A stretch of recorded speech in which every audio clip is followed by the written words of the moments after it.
ओम उमा महेश्वराय नमः। आप सभी का हमारे YouTube चैनल पर हार्दिक स्वागत है। आज सुने गाज माता की पौराणिक कथा, साथ में जानेंगे गाज माता की पूजन विधि। तो प्रेम से बोलें गाज माता की जय हो।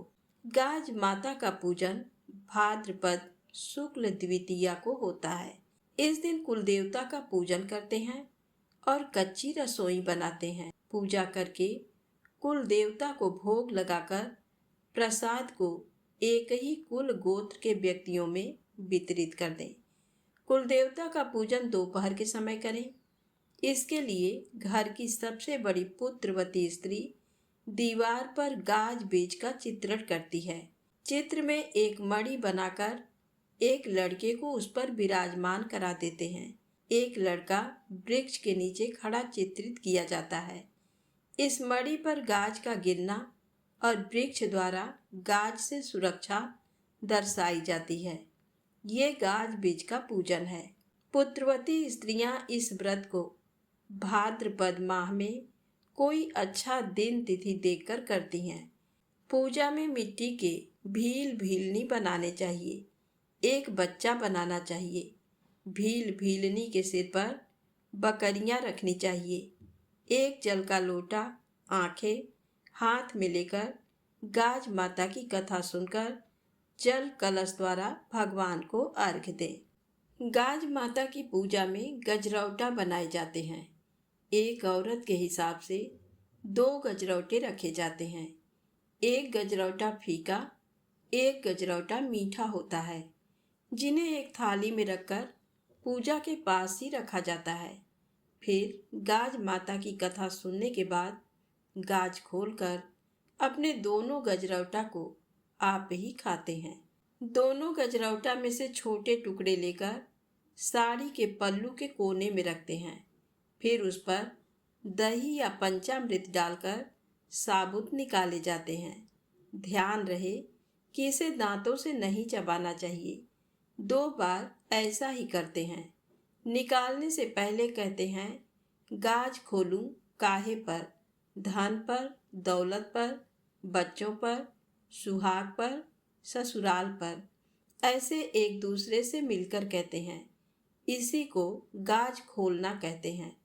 कथा और पूजा के बाद खुली हुई गाज को घर के बाहर गोबर के अंदर दबा देते हैं। गेहूं भी मिश्रानी को दिए जाते हैं। बच्चों की गाज के हिसाब से आटे की मठरी भी बनाते हैं। अब आइए सुने गाज माता की प्राचीन पौराणिक कथा। भादों का महीना आया, ब्राह्मणी गाज लेकर आई। ब्राह्मणी ने राजा नल की रानी से बोली, गाज ले लो रानी। तो रानी ने कहा, गाज कैसे खोली जाती है? तब ब्राह्मणी ने कहा, 1.25 सेर आटे के 2 गजरौटा बनाए जाते हैं।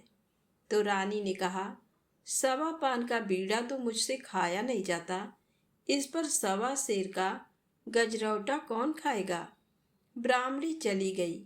उसके जाने के पश्चात राजा नल पर गरीबी आ गई।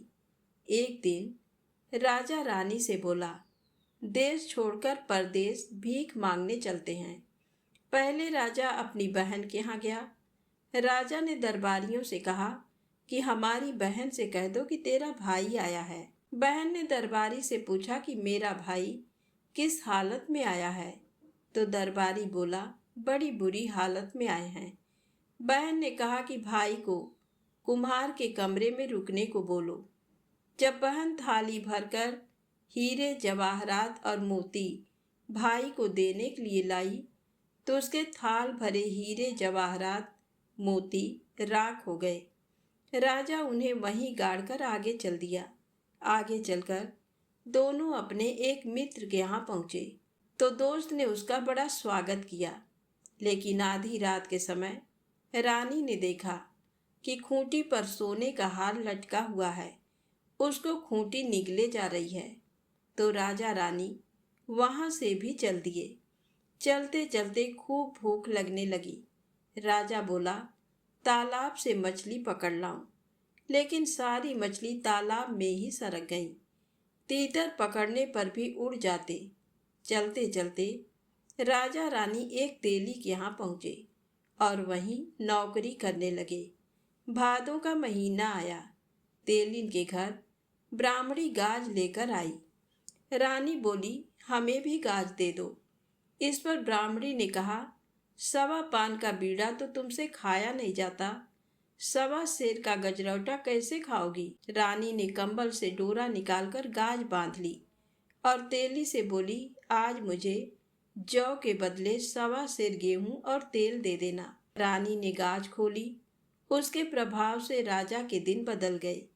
एक दिन तेली जब पासे खेलने बाजार जा रहा था तो राजा ने तेली से कहा, मेरे सारे पासे ले जाओ।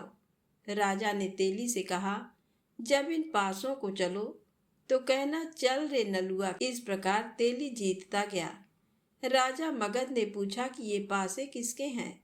फिर तेली ने कहा कि ये राजा नल के पासे हैं। दोनों राजाओं की पत्नियां गर्भवती थी। राजा मगध ने राजा नल से कहा कि अगर तेरे लड़का होगा और मेरी लड़की होगी तो इनका विवाह करेंगे। बहुत दिन बीत गए। तब राजा नल ने रानी से कहा, रानी, अब हम अपने देश को चलें। जब वह अपने देश के लिए चले तो तालाब से मछलियां निकलकर रानी के पैरों पर लिपटने लगी। जब दोस्त के यहाँ गए तो खूंटी खुद ही हार उगलने लगी। राजा अपनी बहन के यहाँ पहुंचा तो खबर कर दी और उसी कुम्हार के यहाँ आकर रुका था। थाल भरी राख हीरे मोती हो गए। फिर राजा अपनी नगरी पहुंचकर सुखी पूर्वक रहने लगे। हे गाज माता, जैसे राजा नल पर कृपा की वैसी कृपा हम सभी पर करना। तो प्रेम से बोले, गाज माता की जय हो। आइए सुने गाज माता की दूसरी पौराणिक कथा। एक राजा और रानी थे, उनके संतान न थी। तब रानी बोली, हे गाज माता, अगर मेरे गर्भ रह जाए तो मैं तेरे हलवे की कड़ाही कर दूंगी। इसके बाद रानी के गर्भ रह गया। रानी के लड़का हो गया, पर वह कड़ाही करना भूल गई। तब गाज माता ने सोचा कि ये तो मुझे भूल गई। और एक दिन रानी का लड़का पालने में सो रहा था। तब गरजते हुए बदली आई और पालने सहित लड़के को उठा ले गई। एक भील भीलनी जंगल से घर आए तो उन्होंने पालने में एक लड़की को सोते हुए देखा। उनके कोई भी संतान नहीं था, इसलिए वह बच्चे को देखकर बहुत खुश हुए और पालने लगे। एक धोबी था जो राजा के कपड़े भी धोता था और भील के भी। जब वह राजा के घर आया तो देखा कि वहां पर शोर हो रहा था कि गाज माता लड़के को उठाकर ले गई। तब धोबी बोला कि आज एक लड़के को मैंने भील के यहाँ पालने में सोते हुए देखा है। तब राजा बोला कि भील को बुला कर लाओ। जब भील आया तब राजा ने पूछा कि तेरे घर लड़का कहाँ से आया। तो भील बोला, मैं गाज माता का व्रत करता था तो मुझे गाज माता ने बेटा दिया है। तो राजा रानी को याद आया कि हमने माता को हलवे की 2 कड़ाही बोली थी जो नहीं करी, इसलिए हमारा बेटा चला गया। तब रानी बोली, हे गाज माता, मेरा बेटा ला दो, तो मैंने जितनी बोली थी उससे दुगनी कड़ाही करूंगी और गाज माता का खूब धूमधाम से उज्जमन करूंगी। तब गाज माता ने उनका लड़का वापस ला दिया। भील भीलनी के यहाँ भी बहुत धन दौलत और लड़का हो गया। तब सारे शहर में राजा ने ढिंढोरा पिटवा दिया कि जब भी लड़का हो या शादी हो तो गाज माता का उज्जमन करें। गाज माता ने जैसे रानी को लड़का दिया, वह भील भीलनी को धन समृद्धि व लड़का दिया, वैसा सबको दें। तो प्रेम से बोले, गाज माता की जय हो। अब आइए सुने गाज माता की दूसरी कहानी। भादवा का महीना आया, अनंत का दिन आया। इंद्र की परियां गाज माता की पूजा करने आईं। जहाँ वे पूजा कर रही थी वहाँ एक भील भीलनी आए। उन्होंने पूछा, किसकी पूजा कर रहे हो। परियां बोली, गाज माता का व्रत व पूजन कर रहे हैं। भील भीलनी बोले, इसको करने से क्या होता है। परियां बोली, यश व लक्ष्मी आती हैं। ऐसा सुनकर भील भीलनी भी गाज माता का व्रत करने लगे तो उनके बहुत धन संपत्ति हो गई। भीलनी रानी जैसे कपड़े पहनने लग गई। एक धोबिन के पास रानी व भीलनी के कपड़े साथ धुलते थे। एक दिन कपड़े बदल गए। रानी नहा धोकर कपड़े पहनने लगी। देखी तो कपड़े बदल गए। तुरंत धोबिन को बुलाया और पूछा, मेरे जैसे कपड़े कौन पहनता है? मेरे कपड़े बदल गए हैं। धोबन ने कहा, एक भीलनी है। तो रानी ने कहा, उसे तुरंत बुलाओ। भीलनी को बुलवाया गया और पूछा, तूने चोरी की या डाका डाला जो तू मेरे जैसे कपड़े पहनती है? भीलनी बोली, मुझ पर तो गाज माता प्रसन्न हुई है। रानी बोली, मेरे भी बच्चा नहीं है, मैं भी ये व्रत करूं क्या? भीलनी बोली, व्रत भले ही करो पर भंग नहीं होना चाहिए। रानी ने व्रत करने शुरू किए। उसके लड़का हो गया। बहुत खुशी मनाई गई। वापस गाज माता का व्रत आया तो पड़ोसन को पूछने गई, मैं रोट कैसे खाऊं? बच्चे का पेट दुखेगा। पड़ोसन कुछ नहीं जानती थी। बोली, कांकरिया कसार व मोगन्या मगध खा लेना। रोट नहीं खाने से गाज माता रुष्ट हो गई। रात को 12 बजे पालने के साथ बच्चे को अदृश्य कर दिया। दिन उगते ही बच्चा व पालना दोनों की खोज शुरू हो गई, पर बच्चा कहीं नहीं मिला। रानी बोली, भीलनी ही बताएगी। उसे बुलाया और सारी बात बताई। भीलनी बोली, रानी, व्रत भंग हुआ है, अब अगले व्रत का ध्यान रखना। रानी के फिर एक लड़का हुआ। रानी ने भक्ति भाव से गाज माता का व्रत किया। गाज माता प्रसन्न हुई और पहले वाला बच्चा व पालना वापस रात को लाकर रख दिया। बच्चे को पाकर सब खुश थे। तब से सभी जन माता का व्रत करने लगे। गाज माता निपुत्रियों को पुत्र देती हैं और सबको भरा पूरा रखती हैं। इस दिन रोट ही खाना चाहिए। साथ में दही, सब्जी, घी, शक्कर कुछ भी हो सकता है। तो प्रेम से बोलें, गाज माता की जय हो। अब आइए सुने गणेश जी की पौराणिक कथा। विघ्नहर्ता भगवान गणेश शंकर और पार्वती जी के पुत्र हैं।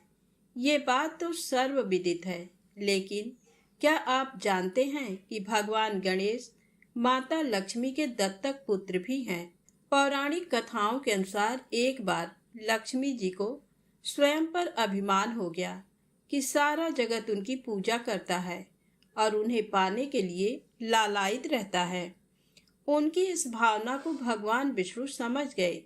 भगवान विष्णु ने माता लक्ष्मी का घमंड व अहंकार ध्वस्त करने के उद्देश्य से उनसे कहा कि देवी, भले ही सारा संसार आपकी पूजा करता है और आपको पाने के लिए व्याकुल रहता है, किंतु आप में एक बहुत बड़ी कमी है। आप अभी तक अपूर्ण हैं।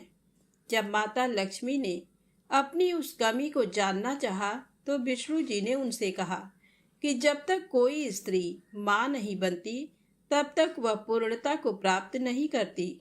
आप निसंतान होने के कारण अपूर्ण हैं। ये जानकर माता लक्ष्मी को बहुत दुख हुआ। उन्होंने अपनी सखी पार्वती को अपनी पीड़ा बताई और उनसे उनके 2 पुत्रों में से गणेश को उन्हें गोद देने को कहा। माता लक्ष्मी का दुख दूर करने के उद्देश्य से पार्वती जी ने अपने पुत्र गणेश को उन्हें गोद दे दिया। तभी से भगवान गणेश माता लक्ष्मी के दत्तक पुत्र माने जाने लगे।